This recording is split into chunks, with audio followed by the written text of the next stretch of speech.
আজকের পর্বে এমন এক দৃশ্য দেখা গেল যা হয়তো অনেক দর্শকই কোনোদিন দেখতে চাননি। বিহানকে ক্যাম্পাসের সামনে মাথা নত করে ক্ষমা চাইতে দেখে অনেকেই মন ভেঙে গেছে।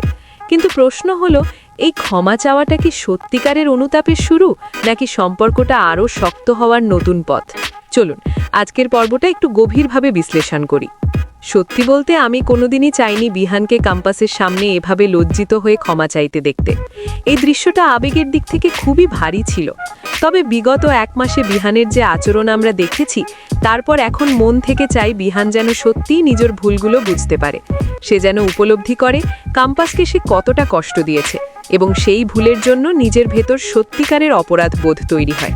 কারণ সম্পর্ক তখনই শক্ত হয় যখন মানুষ নিজের ভুল নিজে বুঝতে শেখে। সবসময় চেয়েছি বিহান আর ক্যাম্পাস একে অপরের কাছে খোলা বইয়ের মতো হোক, যেখানে কোনো লুকোচুরি থাকবে না, কোনো ভুল বোঝাবুঝি থাকবে না। বিহান যেমন ক্যাম্পাসকে শাসন করবে, তেমনই আবার স্নেহ আর প্রশ্রয়ও দেবে।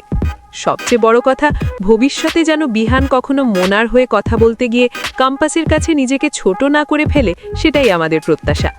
আমরা এটাও ভুলে গেলে চলবে না যে কিছু মানুষ যে কোনো ঘটনাকেই নেতিবাচকভাবে দেখতে অভ্যস্ত, কিন্তু বাস্তবে বিহান বারবার প্রমাণ করেছে যে সে তার বাবার মতো নয়। আজকের ঘটনাতেও সেটা আরও স্পষ্ট হয়েছে। বিয়ের পর বিহান মোনার কাছে গিয়েছিল ঠিকই, কিন্তু সেটা তখনই যখন সে ক্যাম্পাসকে অবিশ্বাস করেছিল, আর অবিশ্বাস সেটা কোনো সম্পর্কেই সুখকর নয়। বিহান সবসময় চেয়েছে ক্যাম্পাস যেন সরাসরি তাকে বোঝায় কোনটা ঠিক আর কোনটা ভুল। এমনকি আগেও সে স্পষ্ট করে বলেছে তার জীবনে শুধু ক্যাম্পাস আছে, মোনা নয়। তাই আজকের এই পর্বটাকে শুধু অপমান বা দুর্বলতা হিসেবে দেখলে ভুল হবে, বরং এটা হতে পারে সম্পর্কটা নতুন করে গড়ে তোলার শুরু। হয়তো এই ক্ষমা চাওয়াটাই বিহান আর ক্যাম্পাসের সম্পর্ককে আরও কাছাকাছি নিয়ে আসবে। হয়তো এখান থেকেই তারা একে অপরের সত্যিকারের আপন ঘর হয়ে উঠবে। আপনাদের মতে বিহানের এই ক্ষমা চাওয়া কি সত্যিকারের অনুতাপ, নাকি গল্পে আসছে নতুন কোনো টুইস্ট? কমেন্টে অবশ্যই জানাবেন।